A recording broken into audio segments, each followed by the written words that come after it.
everyone. I'm Steinberg. I'm an attorney representing creatives.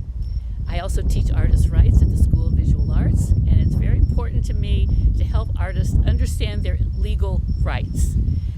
I teach a course called Protect Your Creative Assets, and this talk tonight is called Cover Your Assets, a concept created by Karen Fredericks, who made the wonderful poster, and it's being shot by videographer Frank Vespe. So come on in and join me, and I hope you enjoy the program.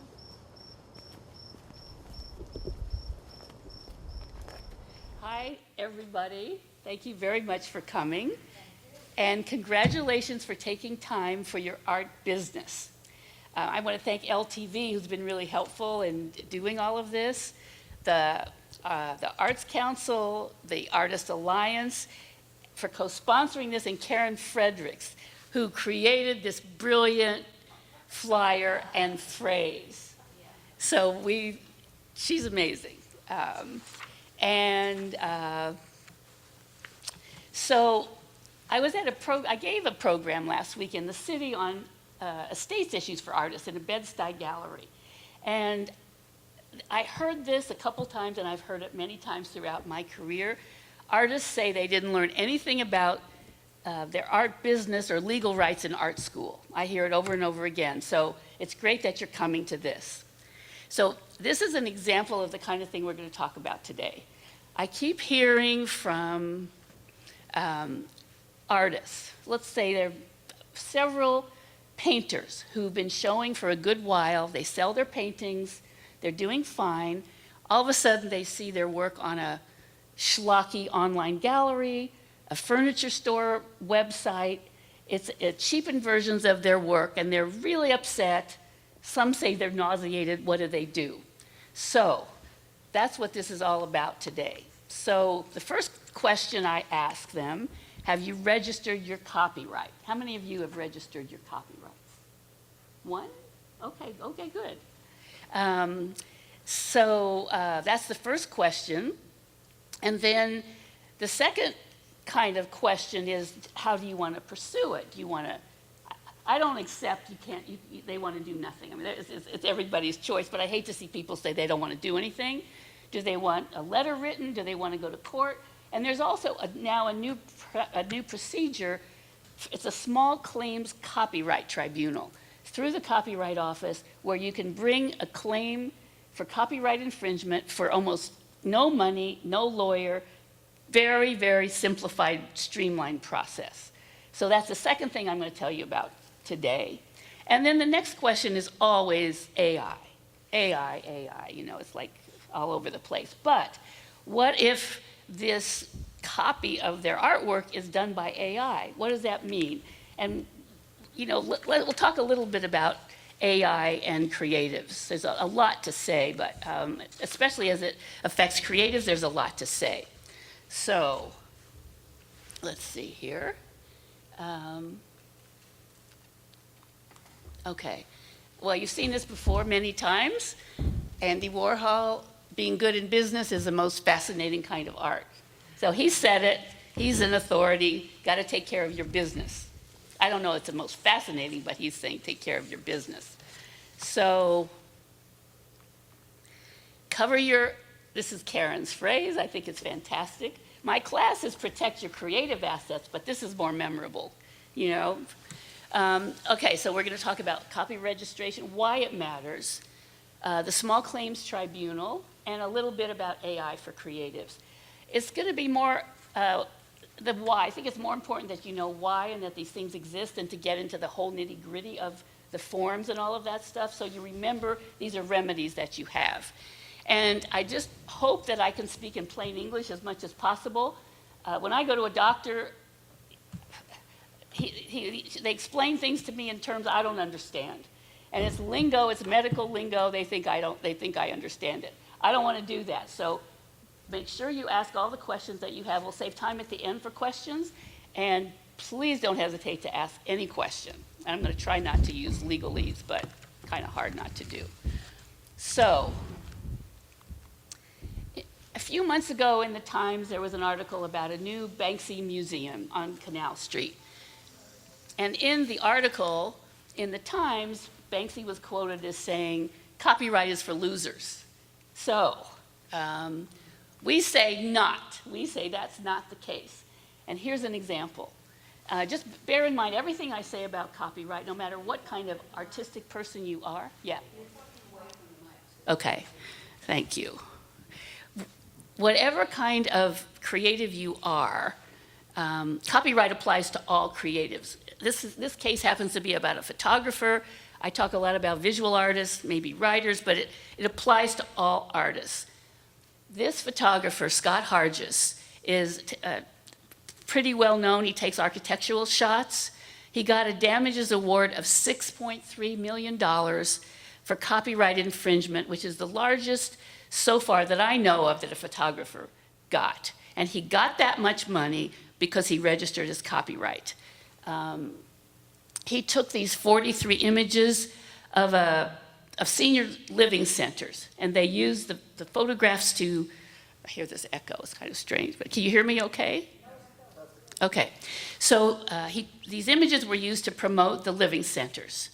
And the agreement with the living center number 1 is only you can use these images. This license, this permission is not transferable, only you can use these images. So living center number 1 had a lot of centers, sold the whole business to Pacifica Senior Living Center. Pacifica proceeded to use these 43 images in all of their promotional work. Like this one, well, it's an example of the photograph, but so the photographer contacted the Pacifica, tried to work out something with them. He easily could have just gone after them, but he tried to work something out. They didn't cooperate, so he brought a lawsuit. He registered his copyrights, and he brought a case, and he won $6.3 million because he registered his copyright. If he had not registered, he would have had to have proven his lost profits, which is pretty hard to do for many creatives. So, copyright. I'm going to give you a very quick refresher, and you could never know enough about copyright. And it's basic. It's basic to all creativity.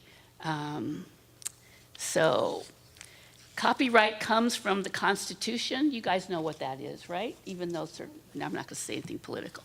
The Constitution provides that Congress shall pass laws to give artists an incentive to create. Artists is a broad sense of the word. So Congress has authority to pass laws to protect artists and their rights, and the idea is it gives them an incentive to create. There are people who might create even if people copy their work all the time, but it's very hard to make a living if people are copying from you all the time. So creatives have a limited monopoly on the work that they create by virtue of the Constitution. There are certain exceptions, which we talked about last year, and we could talk about another time or during the Q&A of fair use, but artists have a limited monopoly, and it lasts their lifetime plus 70 years, so it's a good amount of time. So this, I think that's a fabulous image. Wangechi Mutu, she created the work, she has the copyright. You might have seen her show last year at the New Museum. So how do you get copyright? You don't get copyright by mailing something, you get copyright by creating work. As soon as you create original work in tangible form, you have the copyright and exclusive rights. So that's pretty easy to remember. For example, this photograph, which is pretty famous, when Lynn Goldsmith, the photographer, took this photograph, as soon as it became tangible, she had the copyright. That's it. Now, needs to move. Okay, so what does that mean? Huge. It's a bundle of rights. 5 exclusive rights that you have after you create the work. The right to copy it, the right to distribute it, the right to display it, There's exceptions, like if I buy your painting, I can display it in my house, but I can't do more than that. The right to adapt, to make a derivative work, and the right to perform. 5 exclusive rights that an artist, a creative, has as soon as they create work. That's it. If you remember nothing else except registering, you're in great shape, because a lot of people don't remember this or know this or remember. So the problem is you can't do much to protect yourself if you haven't registered your copyright. It's a terrible, terrible law. It's unfair, it's crazy, but you can't really do much unless you've registered your copyright. And that's with the US Copyright Office, and I'm going to tell you a little bit about how to do that. But that's this ridiculous law. You have to have filed this piece of paper with the Copyright Office in order to be able to get these damages, even to be able to go to court. And you can go to this small claims tribunal first, but then you have to register. So I call it artist liability insurance because it's a way to guarantee you can get money for the work that you do. And I know a lot of people say, you know, it's a form, it's a government form, you're dealing with an agency, I'll do it later, I don't want to do it, I'm too busy, I got creative work to do. It's the best thing you could do for yourself to protect yourself. So, it's not moving. Here's an example.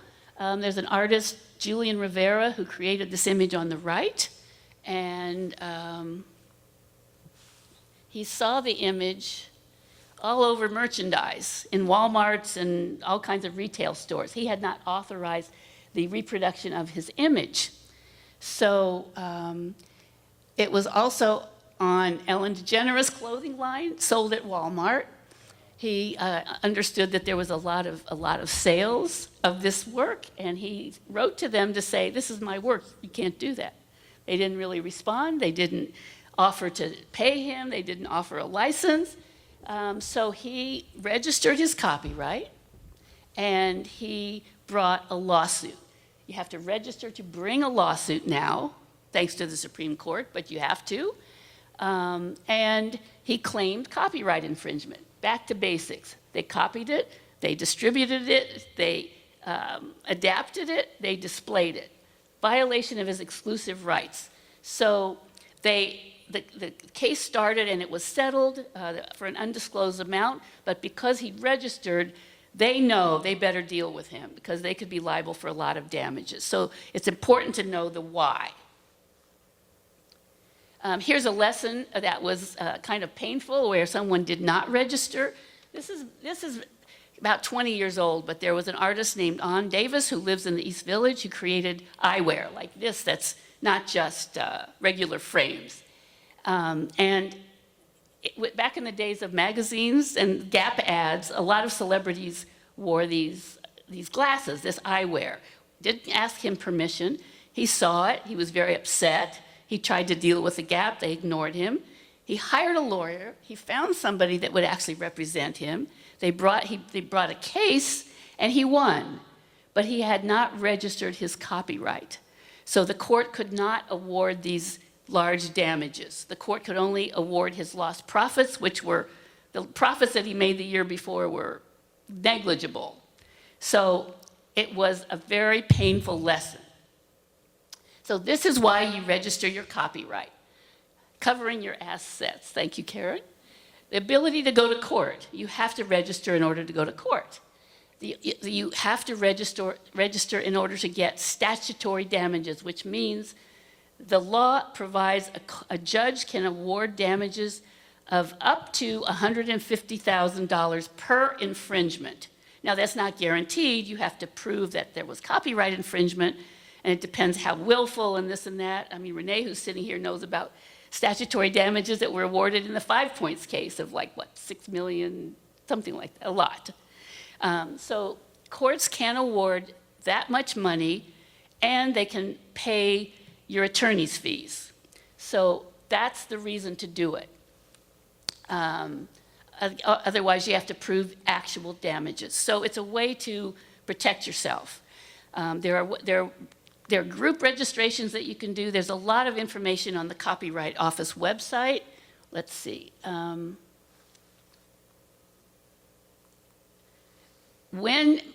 me go back. When do you have to register? Well, you have to register before the work is infringed. Infringed means used, taken. So how do you know when that is? You don't necessarily know. But the law says before it's infringed or within 3 months of publication. Now here's one of these words that will make your head hurt forever, but that's what the Copyright Office says. Publication really means once you put your work out for sale. If you put your work on a website and you don't put price or contact me to buy it, that's not really a publication. But if you have work in a gallery and there's a price attached, or on your website with a price, contact me for sale, that's publication. And there's a lot of explanation of it on their website, but it's basically within 3 months of getting the work out there. There are lots of ways you can register. You can register unpublished work that hasn't gone out yet. Photographers can do groups. They keep working on group registrations. There's a whole lot of information on the Copyright Office website. I'm not going to get into all the nitty-gritty, but I just want you to know how important it is to do it, and to know it's a great resource to go to their website. They're always trying to improve. I'm just going to show you, let's see, backward or forward? Hudson, you want to just go to the form? So you can register online by going to the Copyright Office website. And different artists use different forms. Would you go to the Form VA? You can also do it in a paper form if you prefer that. And the form that you'll see, and you can Google this yourself and find it, and this is basically 2 pages of instructions, and the form itself is 2 pages. It's not terribly complicated. There might be a couple legal terms which you can kind of look up there. It doesn't require a lawyer to do it. It requires some patience and some fortitude, but it can be done on this kind of piece of paper, or you could do it on a portal on the Copyright Office website. Just hold questions till the end, if you would, please. Well, the link is, I'm going to give it to you at the end. The last slide has all these. The last slide I'm going to leave up so you can find. It's copyright.gov, but at the last slide I've got a bunch of resources that are really, really good for you. Okay, so that's the important thing, is why you register. And again, all these details you can get online. There are a lot of videos that show how to do it, why do it. There's tons of help on this Copyright Office website. Now, the second thing that I want to talk about is the Small Claims Tribunal. So what happens if you really want to do something, but you're not going to hire, you don't want to hire a lawyer, you don't want to go to court, it's too expensive, you can't find a lawyer who will take it hoping they'll get awarded attorney's fees? The Copyright Office has created a tribunal, a small claims tribunal. Any of you gone to small claims court for other things? I don't think you have. They have one in the city. I don't know if there's one here. They have, is there one here? Anyway, I remember going one time to get my security deposit back. It's easy to do. You don't always win, but you don't need a lawyer, and you can do it on paper. You don't have to know legal terms and all that other stuff. This is geared to people who don't want to go to court, who have a claim, and they want to pursue it. And it's done on papers. At the most, you'd have a Zoom meeting. You don't go to court at all. You don't have to go anywhere.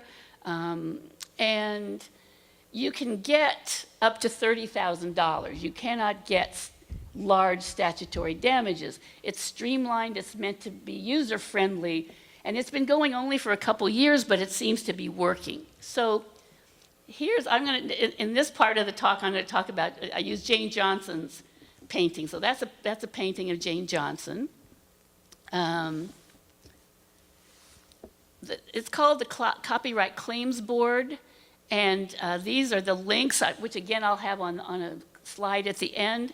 There's a short video that we're going to show you. It's made by the Copyright Office on what this is all about, and Hudson's going to play it.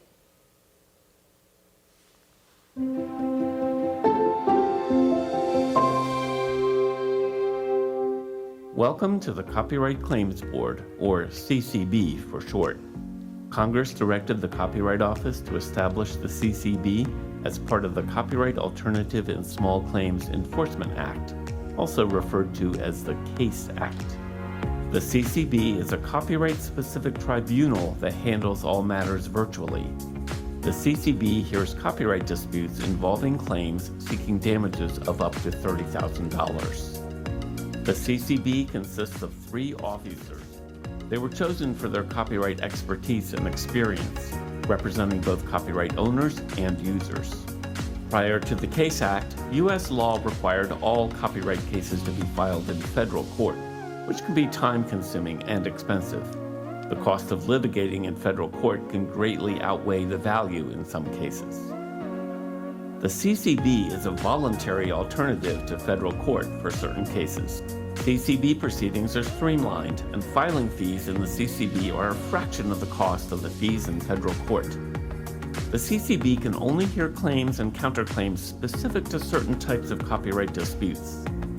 These include claims of infringement, non-infringement, and misrepresentations in online takedown and counter notices. In the CCB, the claimant is the party that files a claim, and the respondent is the party the claim is filed against. When a claimant files a claim, it goes through a review process to ensure the claim is eligible to move forward. The claimant then formally notifies the respondent of the claim, and the respondent has 60 days to decide if they want to participate or opt out. If the respondent opts out, a claimant may choose to proceed with the dispute in federal court. If the respondent does not opt out, the CCB proceeding moves forward. CCB proceedings are held entirely online, so you won't have to travel. Parties will have an opportunity to present evidence and have their positions heard in the CCB. Unlike in federal court, document discovery is reduced. There won't be any depositions, and the hiring of experts will rarely be allowed. As a result, the costs of bringing or defending a claim are significantly lower. In an infringement dispute, claimants can seek up to $30,000, either actual or statutory damages, but not both. Let's dig into that. Actual damages are money damages awarded based on the proven harm or loss suffered by a claimant, such as lost sales or fees. Statutory damages are money damages awarded to a successful claimant within a range set by law. In the CCB, statutory damages are capped at a maximum of $15,000 per work infringed for timely registered works, which is a tenth of the $150,000 limit in federal court. In federal court, you need to have a copyright registration or a refusal letter from the Copyright Office before filing an infringement lawsuit. In the CCB, you can file an infringement claim while your registration application is still pending. In some circumstances, the CCB offers an expedited registration process so the proceedings can move forward. You do not need an attorney in a CCB proceeding. Instead, you can represent yourself using the handbook on ccb.gov and the instructions in eCCB, the electronic filing and case management system. However, you can work with an attorney or supervised law student if you prefer. You can find more information about obtaining legal assistance at a reduced or no cost through the pro bono directory on ccb.gov. Consistent with the streamlined nature of the CCB, the review of any CCB decision is more limited than if the case had originally been brought in federal court. A party may seek reconsideration by the CCB panel, review by the Copyright Office, and, in rare cases, federal court. All decisions will be posted online on eCCB. The decisions aren't precedential, meaning that neither the CCB nor a federal court is required to follow those decisions in future proceedings, unless they involve the same parties and the same issues. Finally, there are safeguards against abusive practices. Parties bringing or defending claims in bad faith may have to pay the other party's reasonable costs and attorney's fees up to $5,000. In certain situations, the CCB can ban bad faith parties from filing any new matters for 1 year and may dismiss their pending claims. The CCB has also limited the number of cases that any one party or attorney can file in 1 year. The CCB, as the first intellectual property small claims tribunal in the United States, will expand access to the copyright system by making the resolution of claims more feasible for those without substantial resources, all virtually, regardless of where the parties are located. Visit ccb.gov for more information, including resources for filing and responding to a claim, the fees associated with filing a claim, the CCB handbook, and more.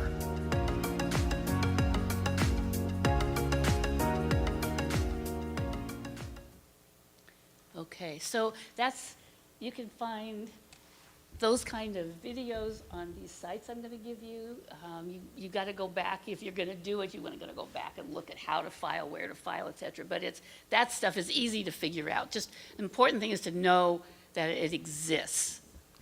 Let's see, I better go this way. Okay, so let's take Jane Johnson's paintings as an example. So this painting is actually hanging at the WACH Gallery in Bridgehampton, Women's Arts Center of the Hamptons. And the painting's by Jane Johnson. Let's say Jane sees a copy of this painting on a website called, Bad Gallery. And she didn't authorize them to host her work. So she could bring a claim for infringement. They've used her work, violated her exclusive rights. They can't do that. She could bring that kind of claim. There's also a declaration of non-infringement. Maybe somebody, let's say there's a gallery, or let's say somebody threatens you that you've stolen their work, and you haven't stolen their work, and you want to get it clear that you have not violated anyone's copyright. You can bring a case to show non-infringement. That whole Warhol case was brought by the Warhol Foundation, who wanted to show and establish that they did not violate the copyright of the photographer. So you could bring a case to say non-infringement, I did not infringe. And then you can also bring cases about DMCA notices. There's a whole process for telling a website to take your work down. And if somebody makes a misrepresentation in that process, you can bring that to the CCB as well. So there are 3 types of claims. You can't go to the CCB for cease and desist. Just like you can't go to small claims court for an order, but you can go for money damages. And as we said before, here's a second image, let's say, that was taken. The person that you sue or that you serve the papers on does not have to come to the Small Claims Tribunal. They have the right to opt out. But there are various groups that decide, I'd much rather be liable for $30,000 than go to federal court and be subject to much larger damages. So it's not an absolute requirement, but it has worked in quite a few cases. So let's just say Jane Johnson presented evidence to the Small Claims Tribunal that this bad gallery has posted her work, has sold copies of it that she did not authorize. She can show that. The tribunal can award her $20,000, so up to $15,000 per work, with a maximum of $30,000. But she will have spent maybe $100 to get this whole thing done, and some time, but not a whole lot of time. Like litigation in federal court is very, very time consuming. It's not quick like on television, that's for sure. So that's a Small Claims Tribunal. It's important to know that it exists. There's a lot of information out there about how to file, where to file, et cetera. Not complicated, but it's important to know that it's there. You have to register, but you can start the proceeding and register then during the time. So the next thing I want to talk about is AI, a little bit. I mean, I think we all hear so much about it that, so much. But it does affect creatives a lot. And there are a lot of lawsuits out there brought by creatives to protect their rights. They're going to take a long time to make it through the courts. You never know how they're going to turn out. I think, and a lot of people think, that the output is going to be determined to be copyright infringement. But it's a long time coming. You guys, some of you, Hudson especially, may know much more about this than I know about it technically. I know about it legally, but basically we're talking about copyright. So the training model, the data set, is created by scraping images from the internet. Nothing is created. It's based on images that are already made by other people. So if you have a copyright in your image and that image is scraped, that could be a copyright violation. So that's one part of AI that could affect copyright. It's actual copying and using, storing. And then there's the output of AI, which clearly, well, I shouldn't say clearly. A lot of people think that could be copyright infringement. It's based on copyrighted images that have been scraped. Now, the courts haven't decided yet. It's very hard to prove all this stuff because it's very difficult to prove, and it's going to take a long time because there's so much money at stake. But it's all about copyright. I mean, there are other issues as well, like you've raised issues about voice and this and that. But most of these cases against the Times, against Getty, against these AI companies, they're copyright infringement cases. So back to basics. But what's interesting to me, well, there are claims that, as I said, the creation of the data set itself violates copyright because it's scraping and copying images. There's one lawsuit that's kind of it's like a good example of what's going on. And it's called Anderson against Stability AI. It's a class action by various artists. And they claim that the data set was built by scraping, including from stock photo sites, many of which you recognize, I'm sure. And there are really two basic questions. Does the data set violate the copyright of the images that are scraped? Or is it fair use? We talked about fair use last year, and that's a whole subject. The Warhol case was all about fair use, and that's an exception. And then the second major question is the output violation of copyright of the artist whose work has been scraped. A lot of people think the output is going to be found to be copyright infringement. It's a long time coming.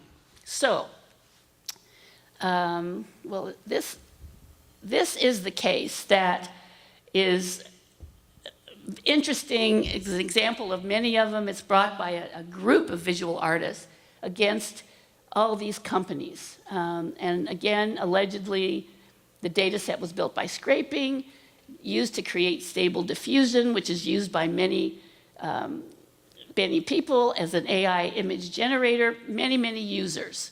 So this case it's in process. Now, one of the plaintiffs in the case, one of the people who brought the case, is Kelly McKiernan. And she's an artist and illustrator. And she could see her work created by AI that looked very much like her work. She got very upset. And she was one of the plaintiffs, one of the people who brought this case. You can see, well, let's see. This image was created by AI, and then I'll have to show you later, there are images of her work that look very much like it. And she's very concerned because if you could get the work for free, why pay her? So she started out as a plaintiff in this case, but she had not registered her copyright. So what happened? She was thrown out of the case because you have to have a copyright registration in order to bring the case. So there's a good example of why it's so important to register. But the case is going on with other plaintiffs, and It's a class action. It could affect a lot of artists, but it's going to take a while.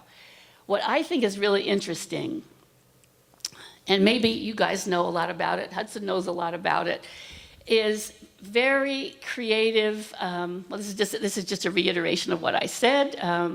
Copyright principles apply, but some artists have found a really creative approach to corrupting images, and you guys may know much more about this, but the Whitney Biennial, anybody see these images at the Whitney Biennial?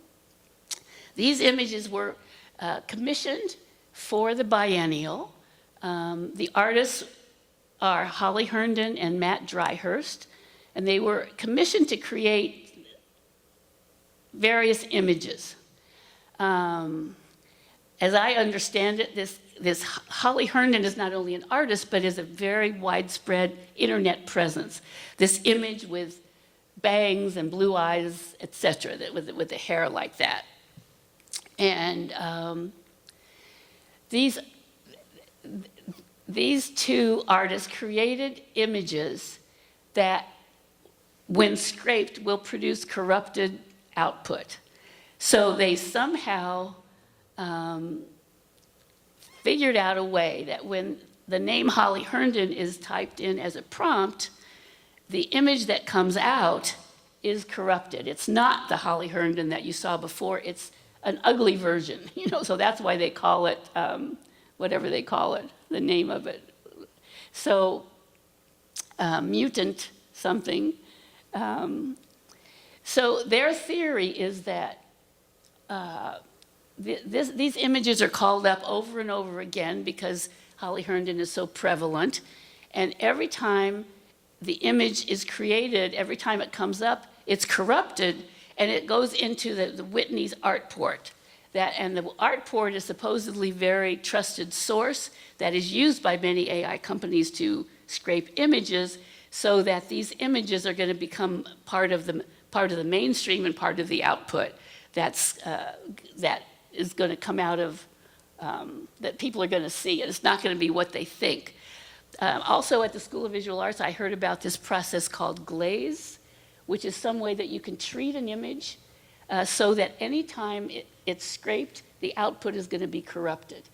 How that works exactly, I don't know, but I think it's really interesting that it just may be that creatives themselves are going to come up with a better solution than the courts, or way sooner than the courts. So, Hudson, he knows a lot about it, or if anybody else knows a lot about it, we'll just finish and then you can share with us, and maybe Hudson will come up and tell us. But I'm just going to end with this. This is a list of resources. If you can take a picture of it. The Copyright Office is the first one. It's a really good resource. So you ask what's the site? You go to copyright.gov, and there's tons of information there about registration, about copyright, about all aspects of copyright. And there are short videos, FAQs, all kinds of stuff. It's a great resource. Carol, can you post this on the CNN website? I don't know that we have one. Do we have one? I mean, we don't really have one. I mean, this, I could post it on Instagram, or if you just email me, I'll send it to you. This is, there are short videos. It's really, really a great resource. So you can go there and you can find the form that you need. So if you're a writer, the form is, I forget the name of it, but you can see there's a form for a writer, there's a form for a filmmaker, there's a form for a visual artist. There are forms for your kind of art. And basically, it tells you, there's a lot of instruction on how to fill out that form. You can call them.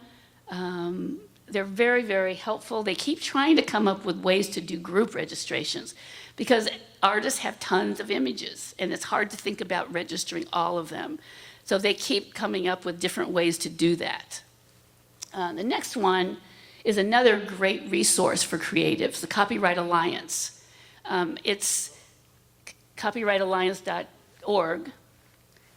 Tons of information. You can sign up for AI updates. There are blogs, there are videos, there are there's seminars that you can watch and you can participate in. There's a lot of really, really great information there. Those are the two that you can look at over and over and over. These are some organizations that are useful for artists. Certainly NYFA, New York Foundation for the Arts. Sign up for their newsletter. They do professional development. They loan money. There's a lot of very excellent things that happen at NYFA. I happen to be on the board of this organization, but it's called the Center for Art Law. And they do many, many programs for artists, art lovers, and art lawyers. But there's a lot of information about estates issues. They do copyright workshops.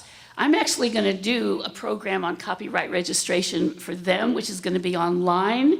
And if you want me to send you information about the programs I give, let me have your email. Gmail's giving me a lot of trouble about sending these things out, but I'll figure out how to do it without getting bounced off.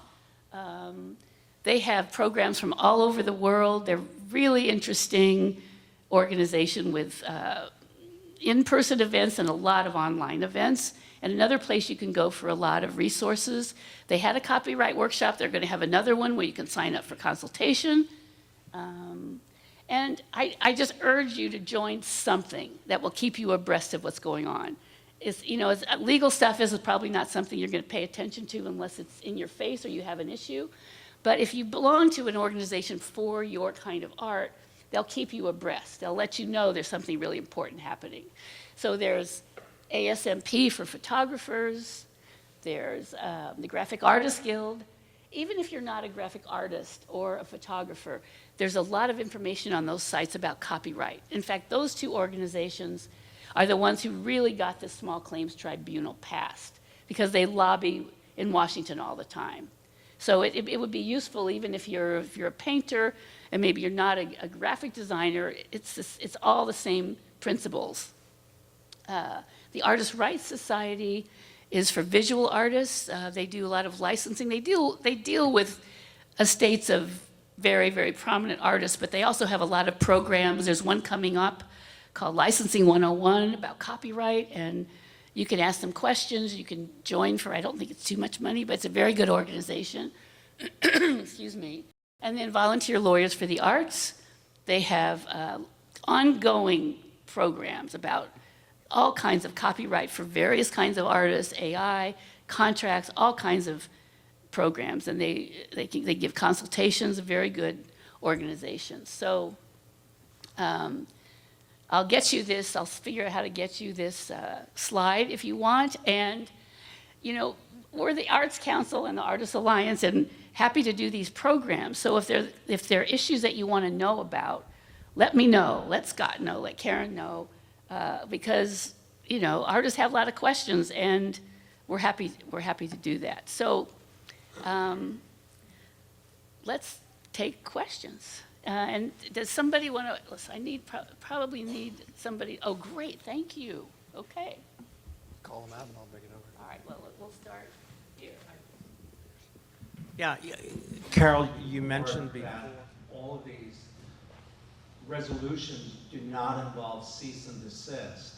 And I was listening to that because a lot of, and the lawsuits that you talk about involve big companies where there's revenue, but a lot of issues of infringement are from individuals or, that do not have it's not a financial issue, but you just want to pull them off from using it. Is there a way to do that? Well, the Small Claims Tribunal is not the way. There is a process, which if enough people are interested, we could do a whole process on. It's called DMCA Takedown Notice. So on the Copyright Office website or the Copyright Alliance, it tells you the steps.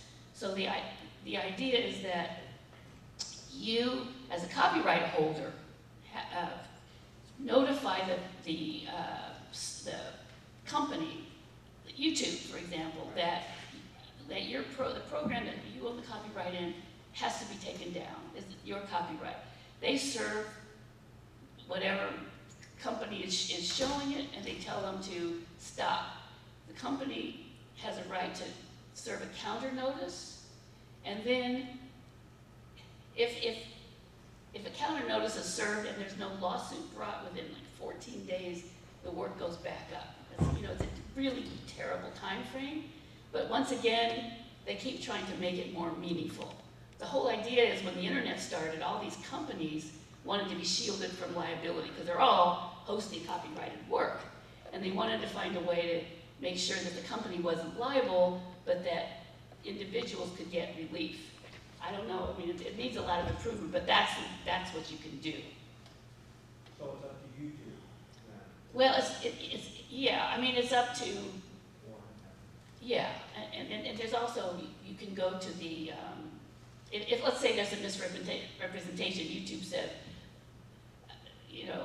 I'm not showing this, you're just wrong, and you know that that's a misrepresentation, you can go to the copyright small claim. So, I mean, you can write a letter yourself. It's just not always as effective as, maybe you can find a lawyer just to write a cease and desist letter. And sometimes that's enough, not always, but unfortunately, yeah. It's too bad, because I think that would be useful, and actually, the Copyright Office keeps talking about how to improve, so that might be something that they could consider. Because I know there's some artists who, they're not so concerned about the money, but they don't want to see the work there. It bothers. Yeah. Yes. Hi, I was checking out copyrights a number of years ago, and at the time you had to pay for each thing you were copyrighting. I paint so many things, I could possibly register them all. So when you're saying to register my copyright, are you talking about, like I always put a copyright on the front of my work. I was told that helps, but maybe it doesn't. But am I registering my signature with the copyright, or what am I registering? Well, yes, I mean, you're registering the work, you're not registering your signature, you're registering the work that you created. And there are ways to do groups. There are lots of different ways that you can do groups, but that's a big problem. And they keep trying to address it. They proposed this whole program came about because they proposed a method last year where you could register like 30 works, created within a month. Well, that's fine for a commercial artist, but painters don't usually do 30 works within a month. It's geared to commercial artists. So there are comments that you can give to the Copyright Office. These organizations often make comments. And, I'm on bar associations where we make comments, and we need a process for group registration for painters, for visual artists who don't do 30 works within a month, maybe 30 works in a year or whatever. So, Well, works can also take several years to do, it just... No, I mean, it's that I'm just giving you an example of something that isn't very useful for a painter. But I would suggest, if you have a show coming up, or, there's some exposure, figure out a way to register, maybe you could do one theme, one group, one exhibition, and you do the best you can, but that's a big, huge problem that they keep trying to address, and they haven't done such a great job. So you're basically saying I do have to register every single thing? If you want to enforce it, you have to, yes, you do. So, yeah. Oh, well, you should come to my studio. No, it's a price. It doesn't cost that much, but it's still $55 or $50 per image is a lot. But I say join one of these organizations because they keep lobbying the Copyright Office that this is needed. And unfortunately, I don't know a really good organization that represents visual artists. The Artists' Rights Society is probably the best one. And they also understand that there needs to be a group registration. So join this organization and push, because it needs a big push. Yes, Leanne. Two questions. One is, if you write a book, as I have, and it's published, it says has the publisher registered it? It says copyright, it says I have the copyright. Well, it the publisher may register it, but We don't usually know. in the contract, it would say that the publisher may the publisher will register it, but you have the copyright because you created it, and you do not give that up unless you sign your rights away, or it's a work for hire, which is What not. I mean is, if the book has been published, do you still have to register the book? Yes, yes. I would register it because anything that happens after the registration is, you could sue for. Okay. So it doesn't mean, if you don't register at all, there's nothing really that you can do. And I would not assume that the publisher, Okay. I mean, it's an important thing to do with publishing is figure out who has the copyright, because sometimes academic publishers ask for the copyright. They don't necessarily need the copyright. They could easily have a license, to publish it if it's going to be worthwhile for you. And But- do you know that by looking on the inside flap, who has the No. copyright? You have the right to put C in a circle anytime, and it's a good idea just to let people know you have the copyright, but that doesn't mean that it's registered. It's only registered if you file this form. And it used to be a myth that if you mail it to yourself, it's registered. Yeah, The only way it's registered is to file it with a copyright office. And you can look online and see if it's been registered, but the publisher should not have registered it in the publisher's name unless you gave the publisher your copyright. But you can tell if something's been registered? Yes, there's a database where you can Okay. tell. And You the- can ask the publisher too. Yeah, and the other question I have is about AI. I was under the misconception that AI does not violate copyright. No, absolutely not. AI, as I understand the way it's done, it's based on scraping in images and words, and it doesn't create anything. And so it's very likely copyright infringement. I mean, if it scrapes work that's not protected by copyright, there's no copyright violation. But if your book or your painting or your work, whatever it is out there, that your work is used to train the model. That's how it learns. It learns by, if it's about writing, it learns by teaching itself from other people's writing. That's basic. And I mean, I actually went to City Bar Association today had a program on hot topics in art law, and there was an update on AI. And he talked about the same case, stability, Anderson versus stability AI. And the question was asked to the speaker, do you think it's going to be copyright infringement? And it's possible, a lot of people think that, that the training, using your work to train might be found to be fair use. They all argue it's not copyright infringement, it's a transformative fair use.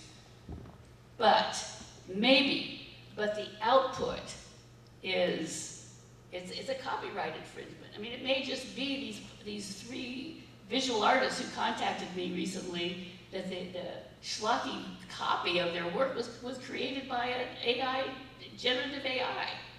I mean, it doesn't make any difference. It's still all about copyright.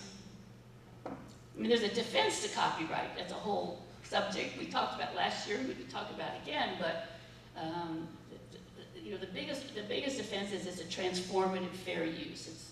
But it's clearly about copyright. Yeah, John. So I'll just add, I don't think I need a mic. Oh, okay. Thank you. You know how to. Good, thanks. I'll try to keep this simple and short. Going back to basics, say I'm setting up a website, okay, and say I have 100 paintings, for instance, okay, and before I go to register all those paintings individually, if I were to do some sort of a glazing or something that says, artist proof or whatever, some sort of glazing over it that you see that photographers do, that you can't just print it out as the thing on there. I'm not sure the word for that, but watermark. There you go. Thank you, Karen. And then the other thing I was going to ask is Well, what's the question about that? that's what I'm getting at. Okay, The question is, if I'm setting up a website, before I go to register 100 images, does it make sense to do that watermark and the C so that at least it maybe is there? Does that help Oh, much? I mean, sure. I would always put a copyright notice and all rights reserved, and you could even spell out, you may not use this image unless you contact me. Contact me for permission to use this work. There are some people who don't know anything about copyright, and there are plenty of people who do, and they take it anyway. So, and if there's a way to not only do the watermark, but to, well, and for purposes of AI, to code it with something that would corrupt any output, Oh, yeah. I think that's brilliant. Yeah, right, Hudson, you want to come up here and talk a little bit? You know. Karen, I had a question. Karen? Okay. right. Oh, okay, Ken. Hi. In the scenario earlier, for a backdrop, let's have a situation where Walmart is manufacturing a T-shirt with a logo that I created on it. Initially, I think it said there was a range of damages per infringement, Right. but then on the video it said per work. So my question is Well- each offending T-shirt a single infringement? Well, that's a great question. So with a T-shirt, it went to court. And he had registered, so the statutory damages could apply, where the court can award up to $150,000 per infringement. Now, the court would determine what that is. Is it every T-shirt sold? Is it, every 100 T-shirts sold? In the photographer case, it was per photograph. In other cases, it's per artwork, but the court would determine that. So it's per infringement. In the Gap case, if he had registered, it could have been per magazine sold. But in the Small Claims Tribunal, the damages are awarded per work. Oh, that was the... Yeah, so okay, that's, the that's, per work. that's Because it's in the that's next... a distinction. Okay. So, I mean, you have to prove that it was infringed, Right. but they can only award up to $15,000 per work, Okay. despite how many times. So some people have to decide, do I want to go to federal court where I can get much more, or to Small Claims Tribunal? So in the scenario where it's registered, let's say you get a very big recovery, you would have to bring a separate action to stop them from making He's more a T-shirts? lawyer, yeah. No, I mean, it's always difficult, like, Yeah. how do you get paid? And that's a whole other subject. Somebody may voluntarily pay you, they may not, you may have to pursue, that's a whole other stuff, which you probably know a lot about. That's not my area, so it's... But yes, unfortunately, even when you go to small claims court, you might have, let's say you get a judgment for $5,000, which is most you can get, I think, in like the New York City small claims court, maybe more now. The person you got it against may not pay you, and you have to go try to, yeah, it's a whole thing. Yeah, okay, thank you.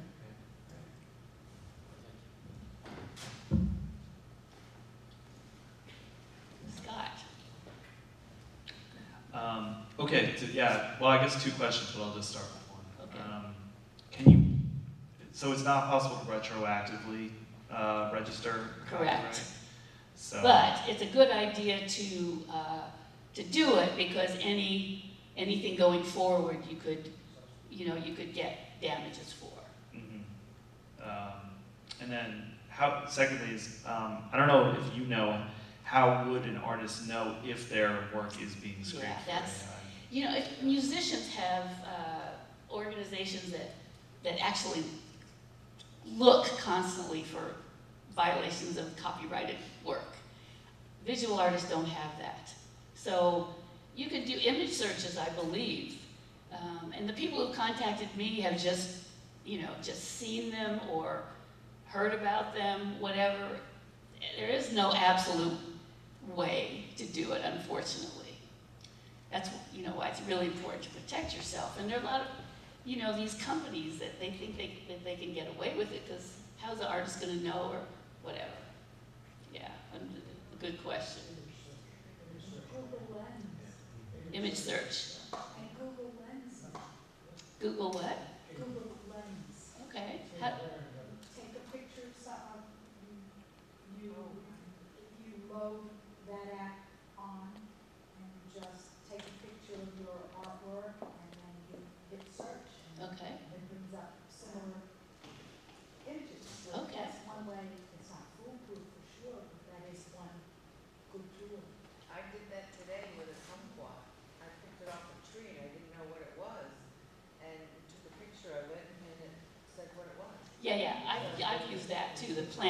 identifier. Yeah, but you could probably do it like Yeah, this is, But then you're putting a painting out there that can get scraped the next day. well, that's, But you'll see examples. Yeah. I really don't see how they're going to prevent AI. I mean, AI is gonna be so huge in 10 years that our cell phones are gonna be obsolete. So the new 16 Plus Pro, the iPhone 16 Plus Pro, they're putting AI on it. yeah. So there's advantages and disadvantages, but we're gonna abuse. Yeah, but there are major lawsuits in the works, and there are also companies that actually will license work. And so if there are some suits that actually end up with high damages and wins, you know, that's a precedent that other people can use. So it's another balancing act, just like copyright's a balancing act between your rights and the right of people to make work based on your work. It's a huge problem, but I think that's why it's so interesting if artists can figure out a way to prevent it without something legal. But they're gonna use AI tools. They're gonna use AI to protect themselves as those AI tools develop. Maybe, Of course.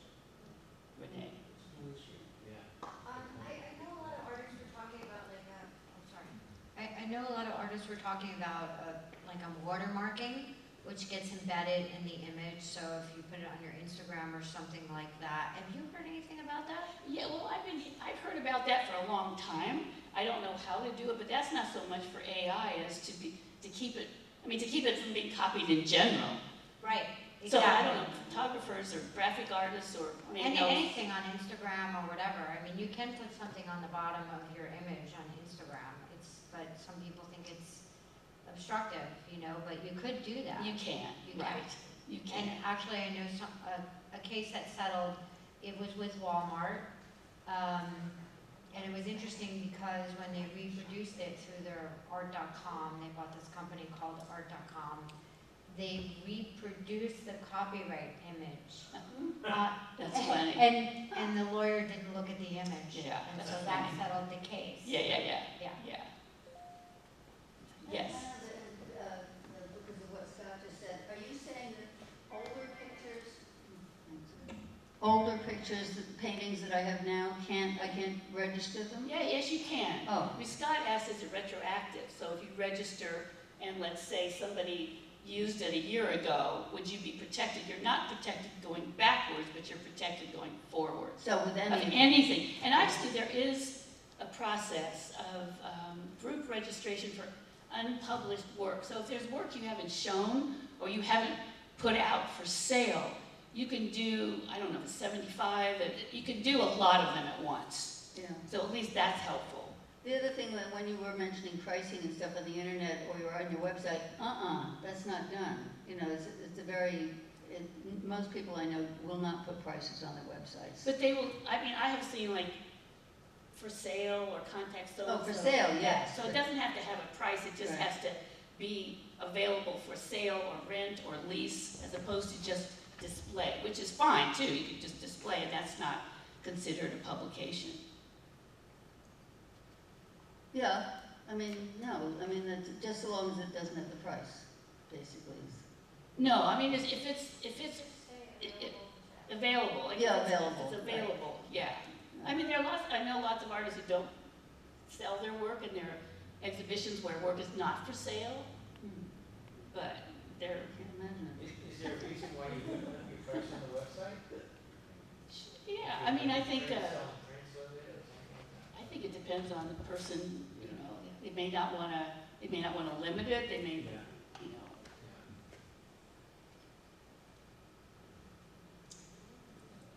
Should we move to the reception area? Sure, and if anybody wants to go to Sam's afterward, come to Sure. If you have your paintings and you say that these are available for sale, contact me, that's considered, A publication, yeah. yes. Yes. Well, that's good. The important things with the AI is the teaching of the program itself, the AI program. So if you have a watermark on all of your pictures, the AI program is going to learn that with a watermark. And so it's going to corrupt it to some extent. To some extent. And take the watermark away, you mean? No, it's going to put it in. And then, that's right. But no, in other words, if you say, give me a picture of a typical picture of such and such an artist, it's going to show up with a watermark. Because that's how it learns. That's good. That's how it learns. But the idea of corrupting it is you create work that's similar to yours that will confuse the teaching. Yeah, or even if your work is copied, if you put glaze, I don't know how you do it, but if you coat it, it's always going to come out with a corrupted, which is, I think that's brilliant. Yeah. Because, that machine, I mean, maybe the machine will figure it out, who knows, but. The thing is, I mean, right now, Carol knows she's got a very good friend in the music business who's been in cases on music. And music, very subtle differences that an expert could do. This could be taught to an AI to find those differences in an artist. But that's why I'm saying AI is going to get better and better at creating defense.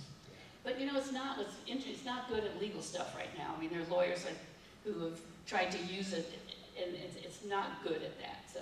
Precedents have to be done. No, not just precedents, they don't do a good job of researching. Anyway, we can have some refreshments, you can ask more questions. Thank you for coming.